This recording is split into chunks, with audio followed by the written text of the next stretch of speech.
সপ্তাহের বাকি দিনগুলো এভাবে শুরু হলেও আজ কিন্তু মোটেই তা হচ্ছে না। আজ কোনো অফিস নেই, বাসের ধাক্কাধাক্কি নেই, ট্রেনের যানজট নেই, কিচ্ছু নেই। কারণ আজ 12ই এপ্রিল এবং শুরু হতে চলেছে the much anticipated Shimla Manali ভ্রমণ কাহিনী। অনেকদিন ধরে প্ল্যান করছিলাম এই জার্নিটা, অবশেষে তা বাস্তবে রূপান্তরিত হচ্ছে। আমরা কিভাবে যাচ্ছি, কোথায় থাকছি, কি করছি সবটাই দেখাবো। শুধু একটাই অনুরোধ, থাকতে হবে আমাদের সাথে। ঘুরতে যাওয়া মানেই কিন্তু প্রচুর লাগেজ। তো আমরা কি কি লাগেজ নিয়েছি সেগুলো দেখাচ্ছি। কেমন, এইটা হচ্ছে আমাদের ফার্স্ট আমেরিকান টুরিস্টার, আমাদের বড় লাগেজ। এটা হচ্ছে আমাদের পুচকের লাগেজ। পুচকে মানে আমার বোন, ঠিক আছে। আর একটা লাগেজ আছে, তুমি ওখানেই দাঁড়াও, আমি আনছি। এই হচ্ছে আমাদের সেকেন্ড আমেরিকান টুরিস্ট। সুটকেসগুলো একটু দাম নেয় ঠিকই, কিন্তু যা কোয়ালিটি আর যা ডিউরেবিলিটি, সত্যি আমি কিন্তু খুব রেকমেন্ড করব। আর না ভাই, এটা একদমই স্পন্সার্ড ভিডিও নয়, কারণ আমার চ্যানেলে মাত্র 70টা সাবস্ক্রাইবার। তো আমেরিকান টুরিস্টার আমায় স্পন্সার করবে, এটা তো ভাবাই বোকামো।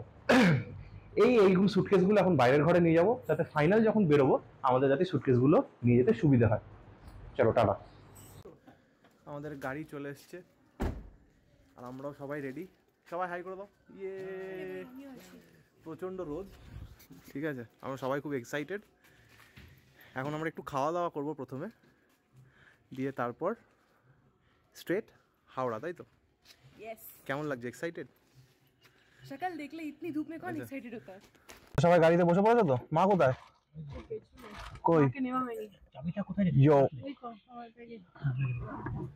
তাহলে আমরা অফিসিয়ালি শুরু করছি এখন, তাই তো? ইয়েস, অফিসিয়ালি আওয়াজটা হলো, গাড়ি স্টার্ট দিল, মানে আমাদের জার্নি অফিসিয়ালি শুরু। দাদা আছে আমাদের সাথে, দাদা আমাদেরকে নিয়ে যাচ্ছে। একদম পুলিশের ব্যাজওয়ালা গাড়িতে আমাদের জার্নি শুরু হলো। এই ভদ্রশালী লোকাল রাস্তা, এসি চালানো আছে, বাইরে প্রচন্ড গরম, কিন্তু ভেতরটা মোটামুটি ঠিক আছে, ঠান্ডাই আছে। এখন আমরা অ্যাকচুয়ালি যাবো হচ্ছে সাই বাবাতে উইচ ইজ ইন শ্রীরামপুর। ওই মা রান্না বান্না বারণ করে দিয়েছিল, বলেছিল করবে না। মা একদম হাত তুলে দিয়েছে, বলে আমি কিচ্ছু পারবো না, ঘুরতে যাবো, তাই কোনো রান্না বান্না হয়নি, তাই আমরা বাইরে খাচ্ছি।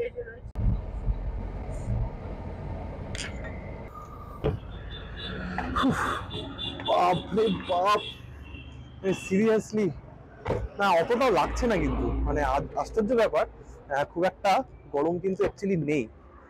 ওমা, খুব একটা গরম কিন্তু নেই, দেখো। হ্যাঁ,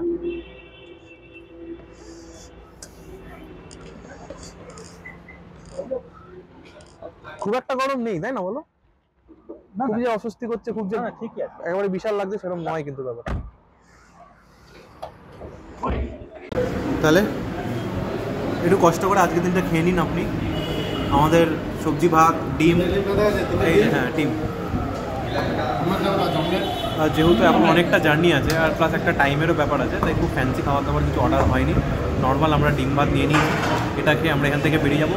গুগল বলছে মোটামুটি 40 মিনিট মতো লাগবে, তো আমরা ওই ভাবছি যে 1 ঘন্টাও যদি লাগে, 3টে নাগাদ বেরোলে আমরা 4টে নাগাদ পৌঁছে যাবো আশা করা যায়। তো তাতেও আমাদের হাতে কিন্তু আরও প্রায় আধ ঘন্টা 40 মিনিট থাকবে। খাওয়া দাওয়া তো আমাদের ডান, এই আমরা গাড়িতে উঠছি এখন। যতক্ষণ আমরা যাচ্ছি ততক্ষণে তোমরা যাওয়ার টাইম ল্যাপস এনজয় করো।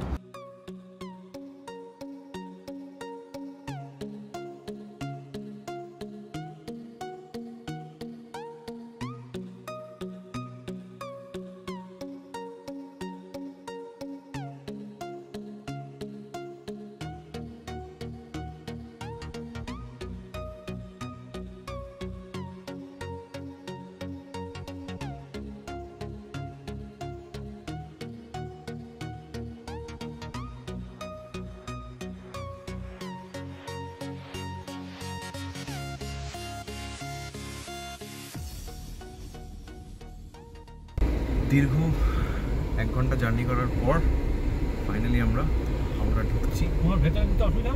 সামনে rail museum, Howrah bridge and the historic Howrah railway station. মুখের সামনে হাওড়া ব্রিজ, হেভি লাগে দেখতে।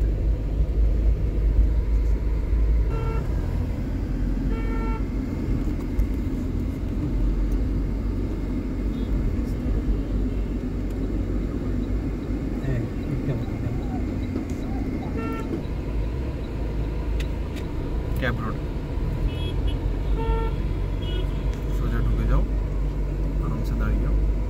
পার্কিং এখানে কোনো প্রবলেম নেই। সার্চ করছে এখন ভোটের সময় তো এখন একটু করবে।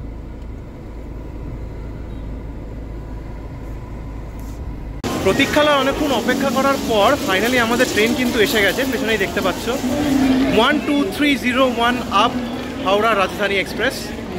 আমি এখন লাগেজ নিয়ে যাচ্ছি and I am very excited. এখানে উনি হচ্ছেন এখন, বাবা ছিলেন আগে সিনিয়র ল অফিসার, আর বাবার পাশে যিনি আছেন উনি হচ্ছে এখন প্রেজেন্ট যিনি সিনিয়র ল অফিসার, আর ইনি হচ্ছেন Sanjeev da, which is CLA chief law assistant. আর এই হচ্ছে আমাদের রাজধানী এক্সপ্রেস। আর লাল পড়ার আমার একটাই কারণ, ম্যাচিং। ওদিকে সব ইয়ে রাখা হয়ে গেছে, লাগেজ ফাগেজ রেখে দিয়েছি, বা আমার ওদিকে আছে, আমি এখানে জাস্ট বসে আছি। আমাদের এখানে দুটো সিট আছে, অপরটা আর তলারটা। তো ইটস এ গ্রেট ফিলিং। হ্যাঁ, মানে এত বছর পর আবার ব্যাক ইন রাজধানী, মানে 2 বছর অ্যাকচুয়ালি। বাট আগেরবার যেটা ছিলাম ওটা 3 AC-তে ছিল, বাট এটা 2 AC। It's way more comfortable, way more premium. আর সেই 9 নম্বর প্ল্যাটফর্ম ছেড়ে আমাদের ট্রেন কিন্তু এখন প্রায় বেরিয়ে গেছে, মানে আমাদের কোচটা, ট্রেন এখন অনেকটা আছে। যদি উল্টো দিকে দেখাই তাহলে কিন্তু এখানে বিশাল লম্বা ট্রেন, আমি দেখছিলাম, জাস্ট কার্ভটা দেখো, বিশাল লম্বা। মানে এরম লাল কোচ আর এরম ছেড়ে বেরোচ্ছে বিকেলবেলা 5টা নাগাদ। ওয়ান্ডারফুল।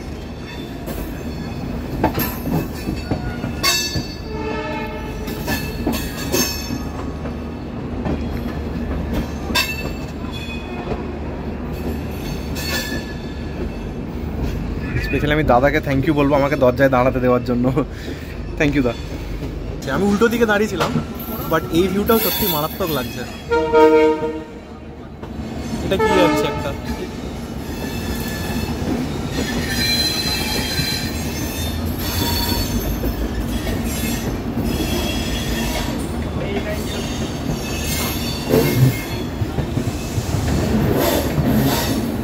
এখান থেকে খানিকটা তো আমাদের স্ট্রেট মেন লাইনেই যেতে হবে, মানে হচ্ছে বালি অবধি আমরা তো মেন লাইন দিয়েই যাবো।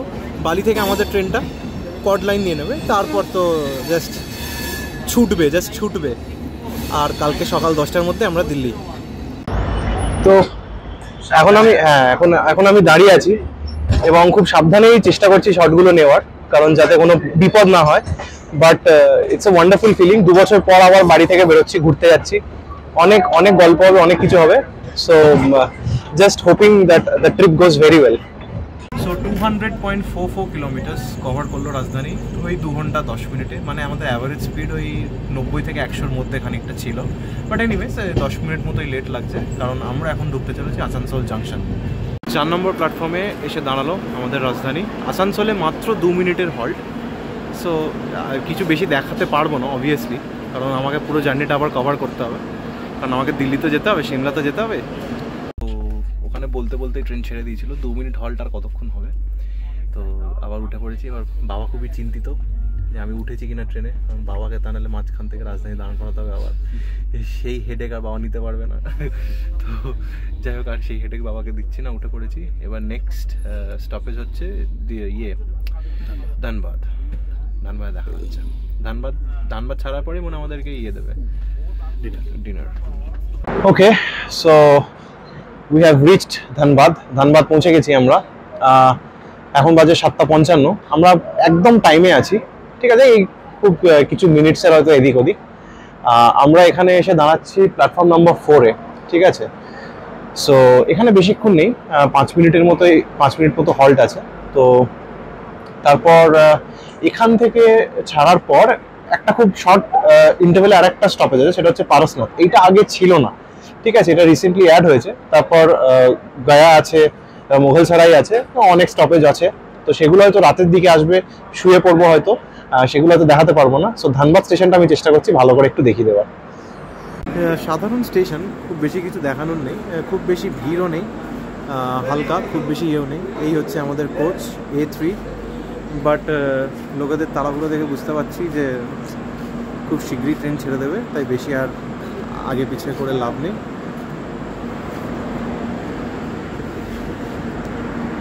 না, উঠেই পড়ি।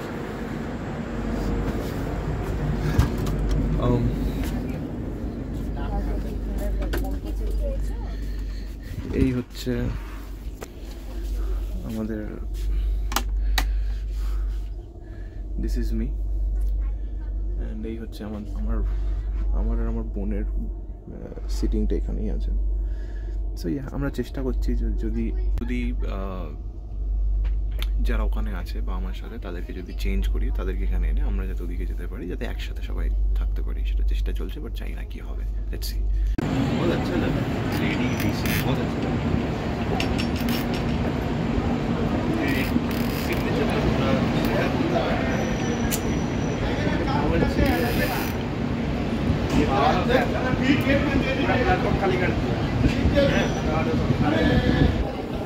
ये पुलिस लोग आजू बाजू घूमते ना, ये पावर से ये इसमें 2 लोगों में होता है, एक है नेता मंत्री,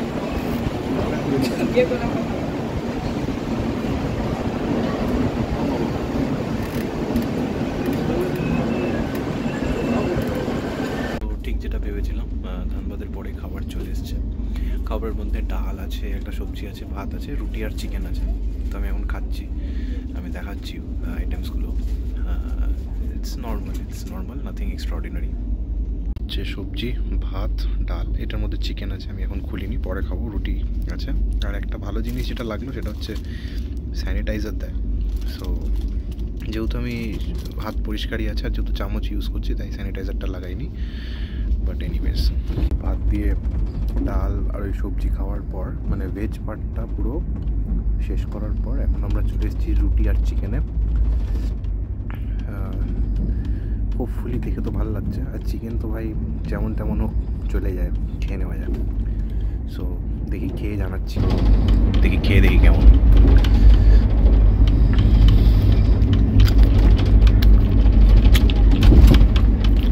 চিকেনের ঝোলটাও তাই, just like any other chicken. And মানে যেটা আমি বলতে চাইছি সেটা হচ্ছে, আগে যে রাজধানী খাবারের একটা এক্সাইটমেন্ট বা একটা ডিফারেন্ট একটা ছিল, অরা ছিল, সেইটা কিন্তু আর নেই। এখন সবই একরকম হয়ে গেছে আর কি। আচ্ছা, আমি শুধু রুটিটা খেলাম, চিকেনটা খেলাম না, এটাতে কারোর হয়তো প্রবলেম থাকতে পারে। তো এবার চিকেনটাও টেস্ট করে এবার খেয়ে দেখা যাক চিকেনটা অ্যাকচুয়ালি কেমন। চিকেনের গ্রেভিটা তো খেলাম, বললাম যেরকম, হোয়াট এভার ইট ওয়াজ। তো চিকেনটা কেমন?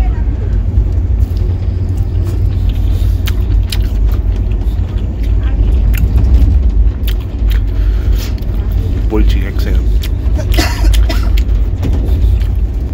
চিকেনটা খুব একটা সেদ্ধ হয়নি, আরও সেদ্ধ হওয়া দরকার ছিল চিকেনটা। জুসি, বাট সেদ্ধ না হলে তো লাভ নেই না।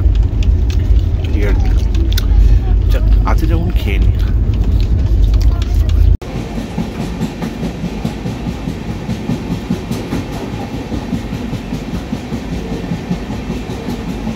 রাত 10:30 অ্যান্ড আমরা গয়া জাংশন পৌঁছে গেছি।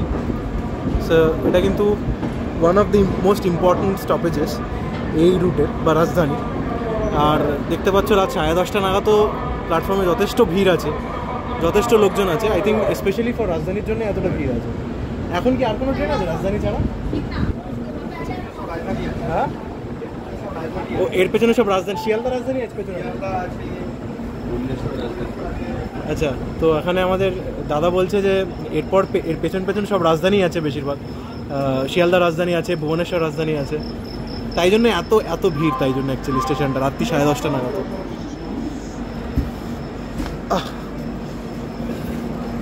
রাজধানী থেকে রানিংয়ে নেমে গেলাম। তো 8:30টায় লাস্ট স্টপেজ ছিল পরশনাথ।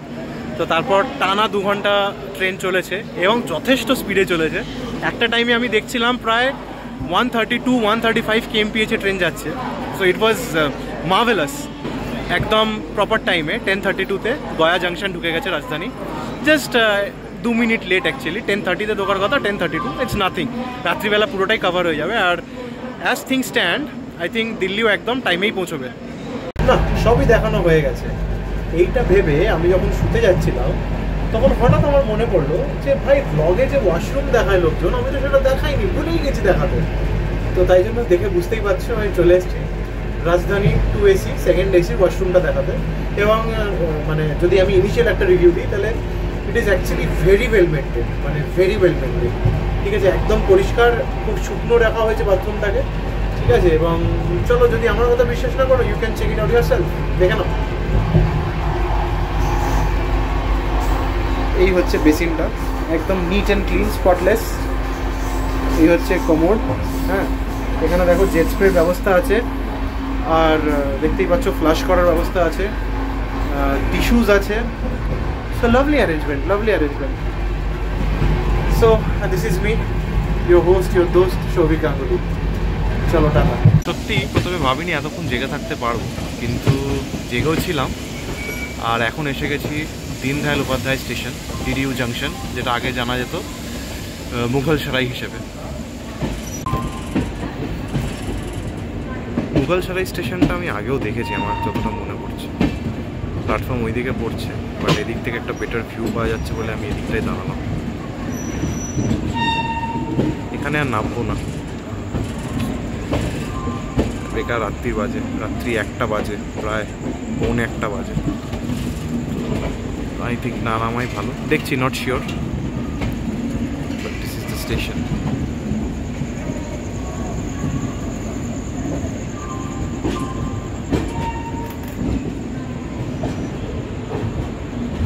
ভেবেছিলাম নামবো না, কিন্তু যখন দেখলাম ফাঁকা প্ল্যাটফর্ম, মানে ফাঁকা প্ল্যাটফর্ম কিন্তু পুলিশ আছে, রেলের লোকজন আছে, তাই সাহস করে নেমেই গেলাম। ডিডিইউ, দীনদয়াল উপাধ্যায় জংশন, খুব সুন্দর সাজানো গোছানো একটা স্টেশন। আমার যেটা মনে হলো, অন্য স্টেশনগুলোর থেকে এটা বেটার লাগছে আমার। তোমরাও দেখো। কিশোর কুমারের গান শুনছিলাম, আর গ্রামীণ ইউপির দৃশ্য দেখছিলাম, তো খুব ভালো লাগছিল। তো তাই জেগেই ছিলাম, কখন সময় কেটে গেছে বুঝতে পারিনি। জেগে যখন আছি, তো সবকটা স্টেশনে নামবো, সবকটা স্টেশন উপভোগ করবো আলাদাভাবে। তো ঠিক আছে, অসুবিধা নেই। 10 মিনিট যেহেতু হল্ট আছে, তো তাই জন্য আমি ভাবলাম যে নামাই যায়, খুব একটা রিস্ক নেই এটা। আমি লাল গেঞ্জি পরে আছি, কিন্তু শুধুমাত্র এই রাজধানীর কোচগুলো লাল হয় বলে, ম্যাচিং করে, ঠিক আছে, টুইনিং করেছি আমি আর রাজধানী।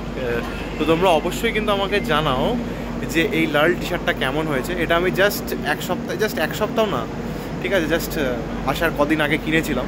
আমার খুব খুব পছন্দ হয়েছিল টি শার্টটা অ্যাকচুয়ালি। সো আমাকে কিন্তু অবশ্যই কমেন্ট বক্সে জানিও এটা কেমন লাগছে। ঘড়ির কাঁটা বলছে 2:40। প্রায় 2 ঘন্টা কন্টিনিউয়াসলি দুরন্ত গতিতে ছোটার পর ট্রেনের গতি কিন্তু ফাইনালি আসতে হয়েছে, কারণ ট্রেন ঢুকছে প্রয়াগরাজ জংশনে, মানে এলাহাবাদ জংশন। একটু ঘুমিয়ে পড়েছিলাম, বাট থ্যাঙ্কফুলি উঠে গেছি, তো আমি প্রয়াগরাজ জংশনটাও কভার করতে পারবো। সো দেখা হচ্ছে প্রয়াগরাজ স্টেশন, প্রয়াগরাজ জংশন।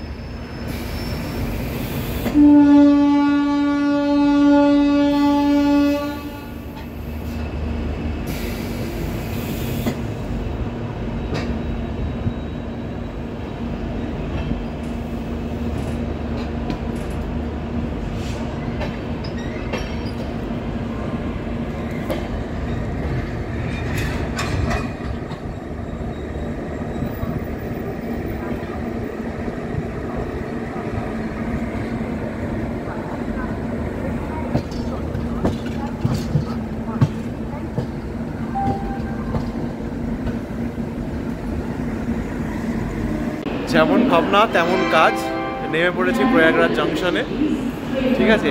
এরপর বাকি থাকছে শুধু কানপুর। যদি কানপুর দেখাতে পারি তাহলে আমার জীবন সার্থক। জানি না জেগে থাকতে পারবো কিনা, আর কানপুর এখনও প্রায় 2 ঘন্টা দেরি আছে। আচ্ছা, থ্যাঙ্কস টু দ্য অ্যানাউন্সমেন্ট আমি এটা জানতে পারছি যে এই ঠিক আমাদের হাওড়া রাজধানীর পেছনেই আছে ডিব্রুগড় রাজধানী। ওখান থেকে পুলিশ আমাকে সিগন্যাল দিল যে উঠে যাও, তাই আমি উঠে গেলাম। But it feels great actually. তো মানে যেটুকু দরকার সেটুকু সেফটি মেনটেন করে, মানে যতটা সম্ভব সেফটি মেনটেন করে, ঠিক আছে, এই আমি চেষ্টা করছি প্ল্যাটফর্মসগুলো বা এই স্টেশনসগুলো দেখাতে। মাত্র 2 মিনিট স্টপেজ দেওয়ার পর আমাদের ট্রেন কিন্তু প্রয়াগরাজ জংশন থেকে বিদায় নিচ্ছে, এবং আমরা চলেছি কানপুরের উদ্দেশ্যে। অ্যাকচুয়ালি দিল্লির উদ্দেশ্যে, বাট আপাতত কানপুরের উদ্দেশ্যে। তো চলো, কানপুরেই দেখা হচ্ছে। Good morning. আজ হচ্ছে পরের দিন সকালবেলা, আর ট্রেন আমাদের একদম অন টাইম আছে, তাই তো? তুমি কেমন ঘুমিয়েছো? ঘুমিয়েছো তোমার? তোমাকে দেখা যাচ্ছে না ওখান থেকে। তোমার ঘুম হয়েছে? আচ্ছা, এখানে মিস্টার পুটু, মিস পুটু। আচ্ছা মিস পুটু। এখানে আপনাদের সোকল্ড ব্লগার যে খুবই লেজি, সে নিজের ব্রেকফাস্ট নিজে করতে পারে না, বোনকে দিয়ে করাচ্ছে। তো বোনের জন্ম হয়েছে আমার ব্রেকফাস্ট বানিয়ে দেওয়ার জন্য না। এইখানে আমাদের ট্রেন তো ছুটে চলেছে। ভেবেছিলাম কানপুর দেখাবো, কিন্তু এমন ঘুমিয়ে পড়েছিলাম আর কানপুরটা দেখানো হয়নি। ঠিক আছে, কোনো ব্যাপার না, পরের বার দেখা যাবে। দেখি মামলেটটা দেখা, ডিমের মামলেটটা এখন আমরা ডিমের মামলেটের আনবক্সিং করছি। দেখা যাক ডিমের মামলেটটা কেমন হয়। ও লাভলি লাভলি, কি সুন্দর দেখতে। আবার আলু ভাজা দেওয়া আছে, শুকিয়ে যাওয়া আলু ভাজা, ফ্রেঞ্চ ফ্রাইস আবার আলাদাই। তো দিল্লি নেমে আমরা লাগেজ ফাগেজ নিয়ে চলে এসেছি এক্সিকিউটিভ লাউঞ্জে। এটা অবভিয়াসলি চার্জেবল। আমরা টোটাল 6 ঘন্টা মতো বুক করেছি, তো 4 জনের জন্য আমাদের টোটাল 3000 টাকা লেগেছে। বাট একদম ওয়ার্থ ইট, একদম এয়ারপোর্টের লাউঞ্জের মতো অ্যাম্বিয়েন্স এবং যথেষ্ট কমফোর্টেবল সিট, চা কফি কমপ্লিমেন্টারি, ঠিক আছে, যত ইচ্ছে খাও। আর একটা নমিনাল চার্জেস নিয়ে এখানে একটা বুফে আছে, তো লাঞ্চও করা যাবে। সুন্দর কমফি সিটস, এসি চলছে, প্রপার লাইটিং আছে, আমি দেখাচ্ছি। But I think it's really worth it, specially যদি লেওভারটা খুব লম্বা হয়। হ্যাঁ, ছোটোখাটো লেওভার হলো 1 ঘন্টার, তাহলে I don't think it's necessary. But লম্বা লেওভার হলে খুব দরকার, খুব দরকার। এইটা হচ্ছে ডাইনিং এরিয়া, ঠিক আছে, মানে পুরো মানে এয়ারপোর্টের ফার্স্ট ক্লাস লাউঞ্জের মতো একদম। এখানে এখন বুফেটা বন্ধ আছে, 12টা বাজেনি এখনো মোটামুটি 40 মিনিট দেরি আছে। 12টা বাজলে এখানে মেনু ফেনু দিয়ে বুফে স্টার্ট হয়ে যাবে। এখানে রেস্টিং সুইট আছে, যারা আরেকটু দাম দিয়ে থাকতে চায় তারা এখানে আরামসে একদম শুয়ে পড়তে পারবে, একেবারে প্রাইভেসি আছে, যথেষ্ট ভালো, খুব সুন্দর feature. And it really helps the travelers, the passengers. ভাই দেশ আগে बढ़ रहा है, ভাই দেশ আগে बढ़ रहा है। ওই লাউঞ্জে বসেই আমরা খাবার অর্ডার করে দিয়েছি। এখানে 2 রকম অপশান আছে, একটা হচ্ছে বুফে আর আরেকটা হচ্ছে থালি। তো বুঝতেই পারছো আমরা থালি অর্ডার করেছি। একটু কি হয়, খুব বেশি এক্সপেন্সিভও হয় না, আর মোটামুটি রিকোয়ারমেন্টটাও মিটে যায়। খাবার দাবার মা স্টার্ট করে দিয়েছে অলরেডি, আর মায়ের ফিডব্যাক হচ্ছে খাবার ভালো। তাই তো, খাবার ভালো তো? রাজধানীতে 16 ঘন্টা আর দিল্লির ওয়েটিং রুমে 6 ঘন্টা, মানে 24 ঘন্টা ওয়েট করার পর ফাইনালি আমাদের শতাব্দী এসে গেছে। এই শতাব্দী আমাদের কালকা অব্দি পৌঁছাবে। কালকা অব্দি পৌঁছে আমরা রাত্রিবেলা একটা হোটেলে থাকবো, লোটাস গ্র্যান্ড বলে একটা হোটেল। তো তারপর কাল সকালে টয় ট্রেন। আমাদের ট্রেন কিন্তু নিউ দিল্লি স্টেশন ছেড়ে দিয়েছে। আমি বেশ সুন্দর একটা উইন্ডো সিট পেয়ে গেছি, কিন্তু দুর্ভাগ্য যে একটু পরেই রাত হয়ে যাবে আর বেশি কিছু দেখাও যাবে না। তো উইন্ডো সিটটা হয়তো এই খানিকক্ষণের জন্যই মানে কি বলবো কার্যকর বা এফেক্টিভ। তো যাই হোক, দেখতেই পাচ্ছ ছেড়ে দিয়েছে ট্রেন আমাদের। নিউ দিল্লিকে টাটা বলে আমরা এখন এগিয়ে যাচ্ছি কালকার পথে। তো ঠিক যেমন ভেবেছিলাম, কুরুক্ষেত্র পেরিয়ে গেছে, এখন ওই মোটামুটি 7:30 পৌনে 1টা বাজে। তো খাবার কিন্তু চলে এসছে, ভাত, সবজি, ডাল, এটা চিকেন। তো এই খাবার নর্মাল সেম থিং, কাল রাত থেকে একই জিনিস খেয়ে যাচ্ছি আমরা সবাই। তো যাই হোক, খেয়ে দে কালকার হোটেলেই ডাইরেক্ট এবার দেখা হবে, কারণ মাঝখানে আর কিছুক্ষণের মধ্যেই পৌঁছে যাব কালকা। তারপর রাত্রিবেলা তো একটু ঠিকঠাক সবাইকে আগলে নিয়ে যেতে হবে হোটেল। তো মাঝখানে আর হয়তো ব্লগ করবো না, একেবারে ডাইরেক্ট কালকার হোটেলে পৌঁছেই রুমটা দেখাচ্ছি। একটা ইম্পর্ট্যান্ট, যেটা খুব ইম্পর্ট্যান্ট একটা কথা, সেটা হচ্ছে রাজধানীতে যেমন দরজাটা খোলা যায় গাড়ি চলতে চলতে, শতাব্দীতে কিন্তু সেটা করা যায় না। ডাইরেক্ট লোকো পাইলটের ওখান থেকে এটা বন্ধ থাকে।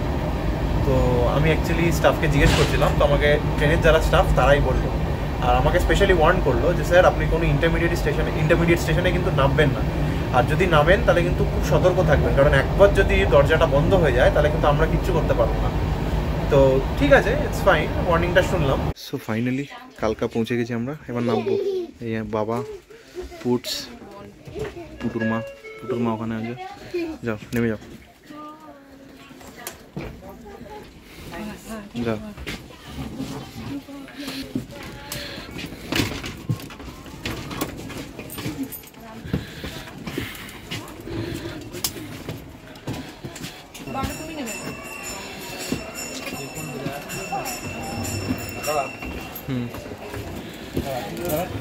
হ্যাঁ তোমার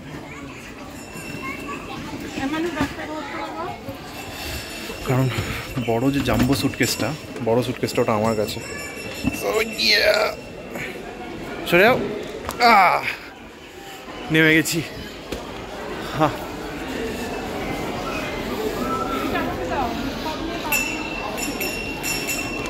এইবার তো যথারীতি ট্যাক্সি ফ্যাক্সি খুঁজতে হবে, তো এখন কাজ আছে, তো একেবারে হোটেলে পৌঁছে ফোন করছি, মানে ব্লক করছি। তো কালকা স্টেশন থেকে বেরিয়ে আমরা এখন ফাইনালি হোটেলে চলে এসেছি। 2 দিন জার্নি করার পর ফাইনালি একটা প্রপার বেড দেখতে পাচ্ছি চোখের সামনে।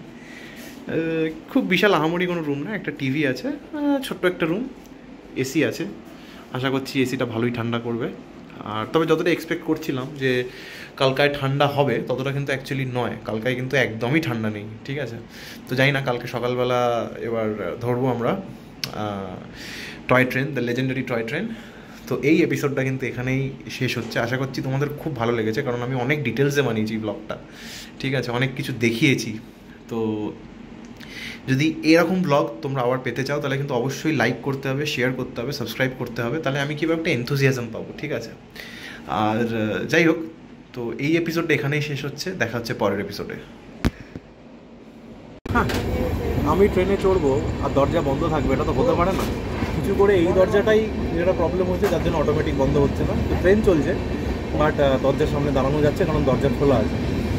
তো ভাই এইটার জন্য তো একটা লাইক সাবস্ক্রাইব তো একটা বানতে হয় ভাই।